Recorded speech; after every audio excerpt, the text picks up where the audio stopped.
अस्सलाम वालेकुम dear students, कैसे हैं आप सब। उम्मीद है सब खैरियत से होंगे।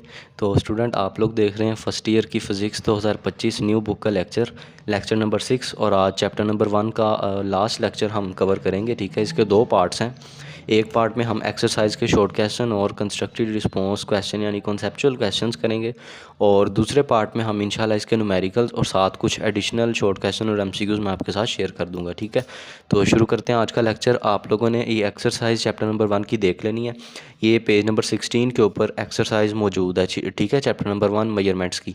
तो सबसे पहला जो क्वेश्चन है वो एमसीक्यूज़ का है। स्क्रीन के ऊपर आपको मैं शेयर कर देता हूँ।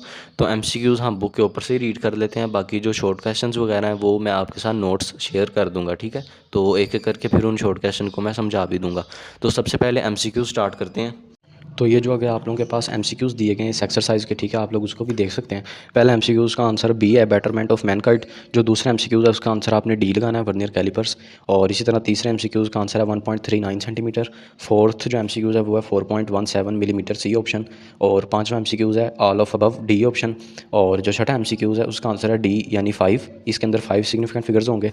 और जो सातवां एमसीक्यूज़ है उसका आंसर है सी 19.1 kg। इसके बाद आठवां एमसीक्यूज़, इसका आंसर आपने बी लगा देना है 0.153। और नौवें एमसीक्यूज़ का डी ऑप्शन है 4.6। 10वें एमसीक्यूज़ का 7.5 ए ऑप्शन। 11वें एमसीक्यूज़ का आंसर है डी 4.9 10⁻² मीटर। और 12वें एमसीक्यूज़ का आंसर आ जाएगा आखिरी वाला ऑप्शन L-1, इसकी डायमेंशन हो जाएगी। इसके बाद 13वें एमसीक्यूज़ का आपने सी लगा देना है। और 14th एमसीक्यूज़ का आपने 3.30 सेंटीमीटर, बी ऑप्शन लगाना है। और 15वें एमसीक्यूज़ का ए आंसर है प्रिसीजन वाला। और 16वें एमसीक्यूज़ का बी ऑप्शन आ जाएगा 80 पॉइंट। तो ये बिल्कुल सिंपल से एमसीक्यूज़ हैं, इसलिए इसके मैंने सिर्फ आंसर आपके साथ शेयर कर दिए हैं। बाकी एक एक करके अगर एमसीक्यूज़ को प्रॉपर्ली एक्सप्लेन करना होगा तो मुझे आप बता दें, मैं उन एमसीक्यूज़ को प्रॉपर्ली एक्सप्लेन भी कर दूंगा। ठीक है, लेकिन फ़िलहाल जो है आप लोग इसको इसी तरह याद करें। बाकी जो है अगर कुछ प्रॉब्लम होगी तो इंशाल्लाह वो मैं डिस्कस कर दूँगा। तो शॉर्ट क्वेश्चन नंबर 1 है आप लोगों के पास के आपने बेस यूनिट्स और ड्राइव यूनिट्स की डेफिनेशन लिखनी है और साथ इनकी कुछ एग्जांपल्स देनी है। ठीक है, तो ये बिल्कुल आसान सा शॉर्ट क्वेश्चन है। ये हमने जब स्टार्टिंग वाले लेक्चर्स कवर किए थे इस चैप्टर के, तो तब हमने इसकी बेसिक डेफिनेशन बेस यूनिट और ड्राइव यूनिट्स की थी। तो आप उसका लिंक डिस्क्रिप्शन में देख सकते हैं। ठीक है, ये बिल्कुल सिंपल है। इसके बाद अगला शॉर्ट क्वेश्चन है शॉर्ट क्वेश्चन नंबर 1.2। इसमें लिखा हुआ है कि how many significant figures should retained in following. तो सबसे पहला पार्ट है इसका मल्टीप्लाइंग और डिवाइडिंग, और दूसरा पॉइंट है इसका, दूसरा पार्ट है एडिंग और सब्ट्रैक्टिंग। तो ये आप लोग नोट्स के ऊपर इसका आंसर देख सकते हैं इस शॉर्ट क्वेश्चन का। ठीक है, तो मल्टीप्लाइंग और डिवाइडिंग वाले में बेसिकली हमने इस शॉर्ट क्वेश्चन में बताना है कि जब हम सिग्निफिकेंट फिगर्स का इस्तेमाल कर रहे होते हैं तो अगर हमारे पास कोई इक्वेशन आ जाए जिसके अंदर नंबर्स मल्टीप्लाई या डिवाइड हो रहे हों या ऐड या सब्ट्रैक्ट हो रहे हों, तो तब हम उनको सब्ट्रैक्ट ऐड करके उनको मल्टीप्लाई डिवाइड करने के बाद जो हमारा आंसर आएगा हम उस आंसर में कितने सिग्निफिकेंट फिगर्स लिखेंगे। तो ये भी जो है टॉपिक है हमने बहुत ज़्यादा डिटेल से कवर किया था सिग्निफिकेंट फिगर वाले लेक्चर में। ठीक है, तो वो भी आप लोग देख सकते हैं। बहरहाल इस शॉर्ट क्वेश्चन का आंसर है पार्ट 1 का मल्टीप्लाइंग और डिवाइडिंग का, ये इन प्रोडक्ट और क्वोशंट यानी मल्टीप्लाई और डिवाइड में keep significant figures not more than that contained in least accurate factor. कि आपने आंसर में उतने ही सिग्निफिकेंट फिगर्स रखने हैं जितने आपके पास लीस्ट एक्यूरेट फैक्टर में मौजूद हैं। ठीक है, लीस्ट एक्यूरेट फैक्टर क्या होता है? Least accurate factor contains least number of significant figures. तो ये लीस्ट एक्यूरेट फैक्टर क्या होता है, मैं एग्जांपल के जरिए आपको समझा देता हूँ। मिसाल के तौर पर ये हमारे पास एग्जांपल है लीस्ट एक्यूरेट फैक्टर की, कि आपके पास कोई ये फ्रैक्शन दी गई है। ठीक है, क्वोशंट और प्रोडक्ट है कि इसमें कुछ चीज़ें मल्टीप्लाई हो रही हैं और कुछ डिवाइड हो रही हैं। तो इसको जब हम सोल्व करेंगे तो हम इसके सिग्निफिकेंट फिगर्स को आंसर में कैसे लिखेंगे। तो जब हमने इसको सोल्व किया तो हमारे पास ये आंसर आ गया। ठीक है, बेसिक मैथ के रूल्स इसके ऊपर लगाने हैं, लॉज ऑफ एक्सपोनेंट की मदद से कैलकुलेटर का यूज़ करें और आपका ये आंसर आ जाएगा। अब ये आंसर आया, ये काफ़ी लेंथी आंसर आ गया। हमने ये डिसाइड करना है कि हम इस आंसर के में कितने सिग्निफिकेंट फिगर्स लिखें। तो आप लोगों ने देख लेना है कि जो आपको क्वेश्चन दिया गया उसमें लीस्ट एक्यूरेट फैक्टर्स में कितने सिग्निफिकेंट फिगर्स हैं। लीस्ट एक्यूरेट फैक्टर का मतलब ये है कि इन तमाम वैल्यूज़ में, ठीक है, ये तीन वैल्यूज़ हैं, एक आपके पास ये वाली वैल्यू है, एक ये है और एक ये है। इन तीनों वैल्यूज़ में आपने देखना है कि सबसे कम सिग्निफिकेंट फिगर्स किसके अंदर इस्तेमाल हो रहे हैं। ठीक है, तो अगर हम पहली वाली में देखेंगे तो 1 2 3 4, इसमें 4 सिग्निफिकेंट फिगर्स हैं। इसमें 1 2 3 है और इसमें कितने, 1 2 3 4, इसमें 4 हैं। तो सबसे कम किसमें, ये वाली वैल्यू में इस्तेमाल हो रहे हैं। तो आपने अपने आंसर में भी 3 ही सिग्निफिकेंट फिगर्स तक आंसर लिख देना है, 1.45। ठीक है, आगे 10⁻³ ऐसे ही आ जाएगा। तो ये हमारा आंसर आ गया। तो इसमें भी हमने 3 सिग्निफिकेंट फिगर्स लिख लिए। ठीक है, और 10⁻³ जो होती है या 10 की पावर होती है वो साइंटिफिक नोटेशन में उसको हम सिग्निफिकेंट फिगर में काउंट नहीं करते। ठीक है, तो ये बेसिकली होता है लीस्ट एक्यूरेट फैक्टर, यानी जिसमें सबसे कम सिग्निफिकेंट फिगर्स हों। तो ये आप लोगों के पास मल्टीप्लाइंग और डिवाइडिंग का था। आगे है कि एडिंग और subtracting. Number of decimal places retained in the answer should be equal to smallest number of decimal places in any of quantities being added और सब्ट्रैक्टेड। कि आप लोगों के पास अगर कोई चीज़ प्लस या माइनस हो रही हो तो उसमें आप लोगों ने उसके आंसर में कितने सिग्निफिकेंट फिगर्स लिखने होंगे। तो ये भी मैं एग्जांपल के जरिए आपको बता देता हूँ। तो ये कोई एक्सप्रेशन दिया गया सोल्व करने के लिए, इसका आपने आंसर लिखना है। तो इसको जब हम प्लस करेंगे तीनों वैल्यूज़ को, तो हमारे पास ये आंसर आ जाएगा 75.523, ठीक है, ये हमारा आंसर आया। लेकिन हमने इसको सिग्निफिकेंट फिगर्स तक लिखना है, सिग्निफिकेंट फिगर्स का इस्तेमाल करते हुए लिखना है। तो आपने देखना है कि तीनों वैल्यूज़ में, ये आपके पास 3 वैल्यूज़ है ना, तो इन तीनों वैल्यूज़ में आपने देखना है कि डेसिमल के बाद सबसे कम किस वैल्यू में नंबर इस्तेमाल हो रहे हैं। तो इसमें आप देखेंगे डेसिमल यानी पॉइंट के बाद 1 नंबर है, ठीक है, इसमें 1 नंबर है। इसमें कितने हैं? इसमें पॉइंट के बाद 2 नंबर है। इसमें पॉइंट के बाद कितने हैं? 3 नंबर हैं। तो जिस वैल्यू में डेसिमल के बाद सबसे कम नंबर होंगे आपने उतने ही आंसर में लिखने हैं। तो सबसे कम इसमें 1 है, तो अपने आंसर के अंदर आपने लिख लेना है 75.5। तो ये आपका आंसर आ जाएगा। आपने पॉइंट के बाद पहला नंबर लिख दिया, एक ही नंबर लिख दिया, ठीक है। तो यानी इसमें भी आपके पास 3 सिग्निफिकेंट फिगर्स का इस्तेमाल हो गया। इस तरह आप लोग एडिंग और सब्ट्रैक्टिंग में इसको देख सकते हैं। तो अगला शॉर्ट क्वेश्चन आपके पास, शॉर्ट क्वेश्चन नंबर 1.3 के how is vernier scale is related with the main scale and what is made by least count of vernier calipers. तो बिल्कुल आसान सा शॉर्ट क्वेश्चन है ये, आप लोग इसका आंसर देख सकते हैं कि वर्नियर स्केल मेन स्केल के साथ कैसे रिलेटेड होता है। Vernier scale and main scale are related to through a fixed relationship that defines how much more precisely the vernier scale can measure. तो बेसिकली ये प्रिसीजन बताने के लिए वर्नियर स्केल जो होता है वो मेन स्केल के साथ वर्नियर कैलिपर्स में अटैच होता है, उसके साथ कनेक्ट होता है।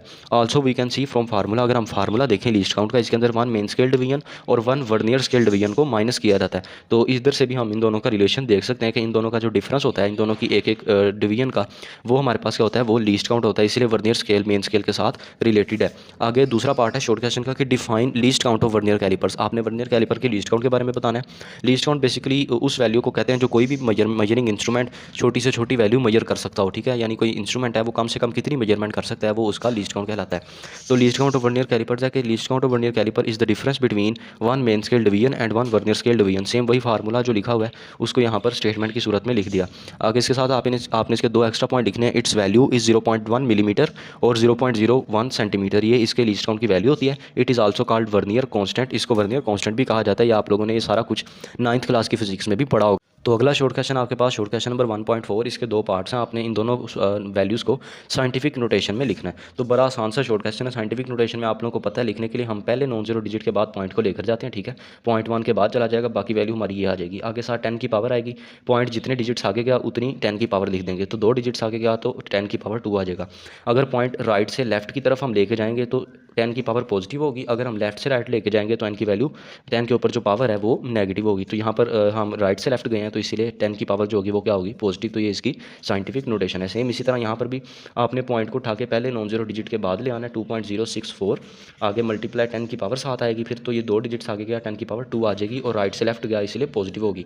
आगे जो 10 की पावर 2 है उसको इसी तरह लिख देंगे। आप लोगों को पता है जब 2 सेम चीज़ें मल्टीप्लाई हो रही होती हैं तो उनकी पावर क्या हो जाती है, ऐड हो जाती है। तो इनकी पावर हो जाएगी 10 की पावर 4। तो इस तरह हमने इसको भी साइंटिफिक नोटेशन में लिख दिया और इसको भी साइंटिफिक नोटेशन में लिख दिया। इसके बाद आगे आप लोगों के पास शॉर्ट क्वेश्चन आ जाएगा 1.5। आपने इन नंबर्स को करेक्ट प्रीफिक्सेस का इस्तेमाल करते हुए लिखना है, ठीक है। तो प्रीफिक्सेस क्या होते हैं, ऐसे यूनिट से पहले जो एडिशनल हम कुछ वर्ड्स या लेटर्स का इस्तेमाल करते हैं जैसे किलो, माइक्रो, मिली, मेगा वगैरह, इन सबको हम क्या कहते हैं, ये प्रीफिक्सेस हैं। इनकी स्पेसिफिक वैल्यूज़ होती हैं, ठीक है, जो MCQs के लिए भी इंपॉर्टेंट है।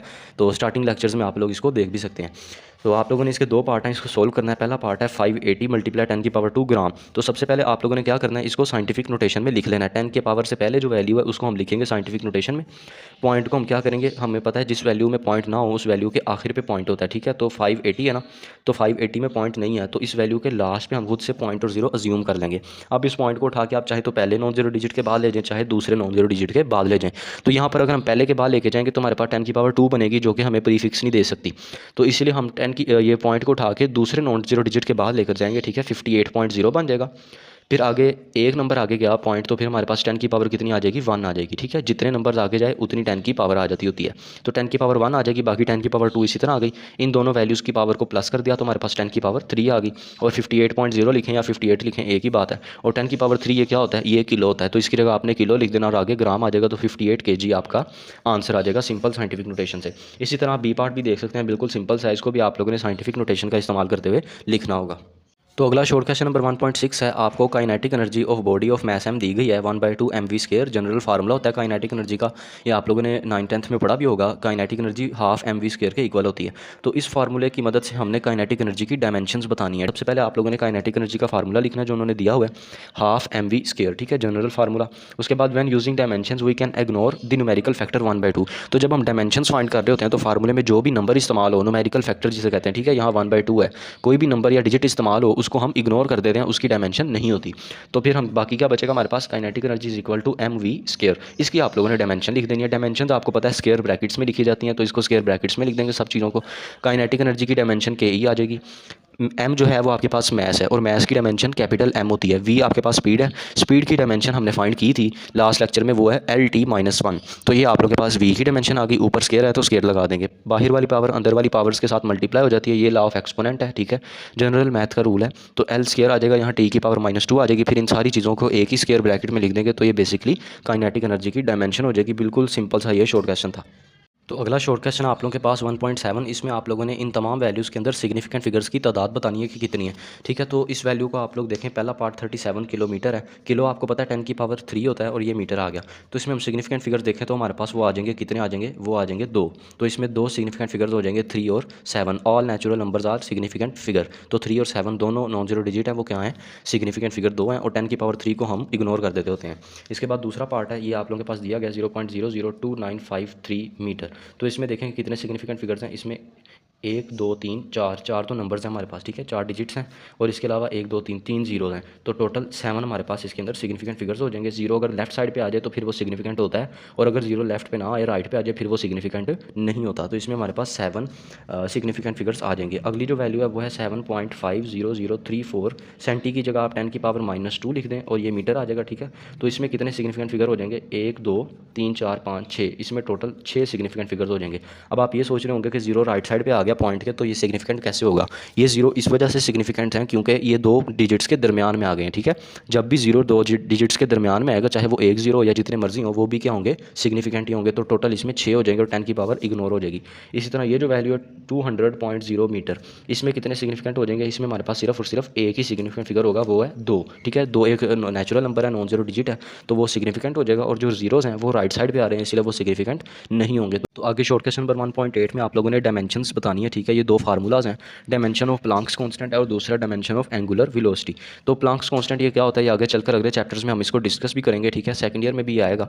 तो बहरहाल ये फार्मूला है, E is equal to H V. ये जो V तरह का सिंबल है, ये फ्रीक्वेंसी होती है, ठीक है, where E is energy and V is frequency and H is Planck's constant. H क्या होता है, प्लांक्स कांस्टेंट। तो इसकी हमने डायमेंशन निकाली है, तो H का पहले हम फार्मूला बना लेंगे। V यहाँ पे मल्टीप्लाई हो रहा है, और यहाँ पे जाके क्या हो जाएगा, डिवाइड हो जाएगा। H किसके इक्वल आ जाएगा, E ओवर V। तो ये हमारा बेसिक फार्मूला है, इसकी मदद से हमने डायमेंशन फाइंड कर लेनी है। तो H की डायमेंशन आप लोगों ने इसी तरह सारी लिख देनी है, और V फ्रीक्वेंसी है, फ्रीक्वेंसी आपको पता है 1/T होता है। T का मतलब टाइम पीरियड होता है, ठीक है। या आपने 10th क्लास में भी चैप्टर नंबर 1 में वेव्स एंड मोशन वाले में पढ़ा होगा कि जो फ्रीक्वेंसी होती है वो टाइम पीरियड के रेसिप्रोकल के इक्वल होती है। तो यहाँ H की जो है डायमेंशन वो स्क्वायर ब्रैकेट में ऐसे ही आ गई, चूँकि हमने फाइंड करनी है। और E एनर्जी है, एनर्जी की जो डायमेंशन है वो ये आप लोगों के पास आ जाएगी, जो भी हमने पीछे भी काइनेटिक एनर्जी की शॉर्ट क्वेश्चन में डायमेंशन निकाली थी, सेम वही आ जाएगी, mL2T-2। ये E की डायमेंशन आ गई। नीचे जो फ्रीक्वेंसी है उसकी डायमेंशन आ जाएगी T की पावर -1, ठीक है। वो कैसे आएगी, ये जो T है ऊपर जाके माइनस हो जाएगा, टाइम पीरियड और टाइम की डायमेंशन T होती है। तो H आगे आप लोगों के पास ये ऊपर जाके नीचे वाली वैल्यू ऊपर जाके क्या हो जाती है, माइनस हो जाती होती है। तो -1 ऊपर जाके जब माइनस हो जाएगा तो -2 + 1 बन जाएगा, ठीक है। तो क्योंकि माइनस माइनस प्लस हो जाएगा, तो T की पावर कितनी रह जाएगी, -1 रह जाएगी। यानी आपके पास H की यानी प्लांक्स कांस्टेंट की डायमेंशन आ गई mL2T-1। इसके बाद आगे सेकंड पार्ट है इसका, dimension of angular velocity. Angular velocity का फार्मूला भी अगले आने वाले लेक्चर्स में हम देखेंगे। तो ये आप लोगों के पास इसका फार्मूला लिखा हुआ है, as we know that omega is equal to theta divided by T. Omega यहाँ पे एंगुलर वेलोसिटी है, थीटा कोई एंगल है, और टी का मतलब टाइम है, ठीक है। तो ये सारी बात यहाँ पे लिखी हुई है। आगे इनकी डायमेंशन हम स्क्वायर ब्रैकेट्स में लिख देंगे। थीटा की आपके पास कोई डायमेंशन नहीं होती एंगल की, ठीक है। उसकी वजह क्या है, उसकी वजह देखें, थीटा का फार्मूला S/R, ठीक है। S का मतलब डिस्टेंस है, कोई लेंथ है, और R का मतलब रेडियस है। तो दोनों लेंथ्स ही हैं, इसलिए दोनों की डायमेंशन क्या हो जाएगी, L हो जाएगी, और L कट जाएंगे तो डायमेंशन क्या आ जाएगी, 1, यानी कि ये ख़त्म हो जाएगी। तो इसलिए हम थीटा की डायमेंशन इग्नोर भी कर सकते हैं, या इसकी जगह हम 1 भी लिख सकते हैं, ठीक है। तो थीटा की जगह आपने 1 लिख दिया इसकी डायमेंशन। और ओमेगा टाइम की डायमेंशन क्या है, क्योंकि ओमेगा का फार्मूला था थीटा डिवाइडेड बाई टी, तो थीटा की डायमेंशन आ गई 1, टी की डायमेंशन आ गई हमारे पास कैपिटल T, और ये T ऊपर जाके -1 हो जाएगा। तो ये हमारे पास एंगुलर वेलोसिटी की डायमेंशन हमने फाइंड कर ली बड़ी आसानी के साथ। इसके बाद आगे आगे आप लोगों के पास कंस्ट्रक्टेड रिस्पांस क्वेश्चंस आ जाते हैं, जिन्हें हम कंसेप्चुअल क्वेश्चंस भी कहते हैं, ठीक है। तो फर्स्ट शॉर्ट क्वेश्चन में आप लोगों ने बताना कि हम अमाउंट ऑफ सब्सटेंस फाइंड करने के लिए 2 यूनिट्स क्यों इस्तेमाल करते हैं, जो कि मोल और किलोग्राम है, ठीक है। तो इसका आंसर आप लोग देखें कि हम इन 2 यूनिट्स का इस्तेमाल क्यों करते हैं। We use mole to measure number of particles in substance, ठीक है। मोल क्या होता है, मोल की मदद से हम सब्सटेंस के अंदर जो पार्टिकल्स हैं उनकी तादाद के बारे में बता सकते हैं, और ये जो यूनिट है मोल या केमिस्ट्री वगैरह में इस्तेमाल भी किया किया होगा आप लोगों ने। और दूसरा क्या है, वो use kilogram to measure the mass of substance, और किलोग्राम की मदद से हम सब्सटेंस का मैस मेजर कर सकते हैं। Mole is useful for chemical calculations involving particle, तो ये मोल जो है ये केमिस्ट्री वगैरह में केमिकल रिएक्शंस में इस्तेमाल किया जाता है। इसके बाद आगे kilogram, kilogram is used in physical measurements involving mass, kilogram का भी इस्तेमाल होता है जब हमने मैस वगैरह की मेजरमेंट करनी हो। और both kilogram and mole are important to fully describe the work with substances in the science, तो इन दोनों का इस्तेमाल काफ़ी ज़्यादा किया जाता है जब भी हम साइंस में अमाउंट ऑफ सब्सटेंस मालूम कर रहे होते हैं। ठीक है, तो शॉर्ट क्वेश्चन नंबर 1.2 देखें, वो अनइम्पोर्टेंट शॉर्ट क्वेश्चन है, उसे आप लोग स्किप कर सकते हैं फिलहाल। ठीक है, अगर मजीद आप लोग कहेंगे तो मैं उसको भी एक्सप्लेन कर दूंगा। आगे शॉर्ट क्वेश्चन नंबर 1.3 आ जाएगा हमारे पास कि जो मैस है, मैस का यूनिट किलोग्राम होता है। ठीक है, मैस का हम यूनिट किलोग्राम बेस यूनिट के तौर पर क्यों इस्तेमाल करते हैं, हम ग्राम क्यों नहीं इस्तेमाल करते। ठीक है, क्योंकि किलोग्राम में प्रीफिक्स आ गई, इसी वजह से क्वेश्चन बन सकता है। तो इसका आंसर देखें, a gram is too small unit for most everyday life and scientific use, so kilogram is more convenient as a standard base unit of mass. तो जो ग्राम होता है हमारे पास वो एक बहुत ही छोटा यूनिट होता है मैस का। ठीक है, तो इसी वजह से हम किलोग्राम का इस्तेमाल करते हैं। इसके बाद आगे आप लोगों के पास शॉर्ट क्वेश्चन नंबर 1.4 आ जाएगा। इसमें बेसिकली आप लोगों को एक इक्वेशन दी हुई है, P is equal to Q plus R, और आपको इसमें कहा जा रहा है कि Q और R इन दोनों की डायमेंशन सेम है, जो कि क्या है, MLT, और आपने बताना है कि P की डायमेंशन क्या होगी। ठीक है, तो ये देखें, इन एडिशन और subtraction all terms must have same dimension, so इन दोनों की डायमेंशन आप लोगों को जो गिवन है वो दी गई है, वो लिख लेते हैं। Q की डायमेंशन MLT और R की भी क्या दी गई है, MLT, दोनों की सेम है। तो अगर दोनों की डायमेंशन सेम हो तो कोई भी इक्वेशन के अंदर दो चीज़ें प्लस हो रही हो और उन दोनों की डायमेंशन सेम हो, ठीक है, तो जो बदले में हमारे पास चीज़ हासिल होगी, जैसे यहाँ पर P है, उसकी भी डायमेंशन वही होगी जो कि उन दोनों की है, वो क्या है, MLT। तो ये पहले पार्ट का आंसर है। इसके बाद इस शॉर्ट क्वेश्चन का दूसरा पार्ट भी है, व्हाट आर ऐसे यूनिट्स ऑफ P, आपने P के यूनिट्स भी बताने हैं डायमेंशन की मदद से। As in MLT mass length and time are multiplied, MLT आपको पता है M मैस की डायमेंशन है, L लेंथ की है, और T किसकी है, टाइम की है, तो ये मल्टीप्लाई हो रहे हैं। सो P के यूनिट्स क्या बनेंगे, मैस किलोग्राम, ठीक है, लेंथ मीटर, और टाइम की जगह क्या आ जाएगा, सेकंड आ जाएगा। तो P के यूनिट बन जाएंगे किलोग्राम, मीटर, सेकंड। इसके बाद आगे भी इस शॉर्ट क्वेश्चन का तीसरा पार्ट भी है, वो उन्होंने लिखा हुआ है कि अगर Q और R इन दोनों की डायमेंशंस डिफरेंट हो जाएं तो फिर हमारे पास P की डायमेंशन क्या बनेगी। तो इसका आंसर लिखें, as we can not add quantities with different dimensions. तो सिंपल सी बात है कि अगर Q और R इन दोनों की डायमेंशन डिफरेंट है, एक दूसरे से मुख्तलिफ है, तो हम इन दोनों को ऐड ही नहीं कर सकते डायमेंशन के रूल के मुताबिक। So dimensions of P could not be determined from this equation, और ये दोनों ऐड ही नहीं हो पाएंगे तो कोई आंसर ही नहीं आएगा हमारे पास P का। ठीक है, तो P की भी कोई डायमेंशन नहीं बनेगी। What is the least count of clock, आपने क्लॉक का लीस्ट काउंट बताना है। ठीक है, तो अगर पहला पार्ट है इसका कि it has hours hand, minutes hand and second hand, और दूसरा पार्ट है hours hand and minute hand. तो आप लोगों के पास दो किस्म की घड़ियाँ दी हुई हैं, एक घड़ी में घंटे, मिनट और सेकंड की सुइयाँ इस्तेमाल हो रही हैं, जबकि दूसरी घड़ी में सिर्फ घंटे की और मिनट की सुइयाँ इस्तेमाल हो रही हैं। तो आपने इन दोनों घड़ियों का लीस्ट काउंट बताना है कि ये कितना कम से कम टाइम मेजर कर पाएंगी। ठीक है, तो सबसे पहले देखें, least count of clock is the smallest interval of time that it can measure. तो ये बात हमें पता है कि लीस्ट काउंट सबसे छोटी वैल्यू होती है जो कोई भी इंस्ट्रूमेंट मेजर कर सके। ठीक है, तो आगे ए पार्ट है hours hand, minute hand and second hand. तो हमारे पास जो घड़ी है वो आम जो हम इस्तेमाल करते हैं वही घड़ी है कि इसके अंदर हमारे पास तीन किस्म की सुइयाँ हैं, एक जो है वो मिनट की है, एक घंटे की है, और एक किस चीज़ को बता रही है, सेकंड को बता रही है।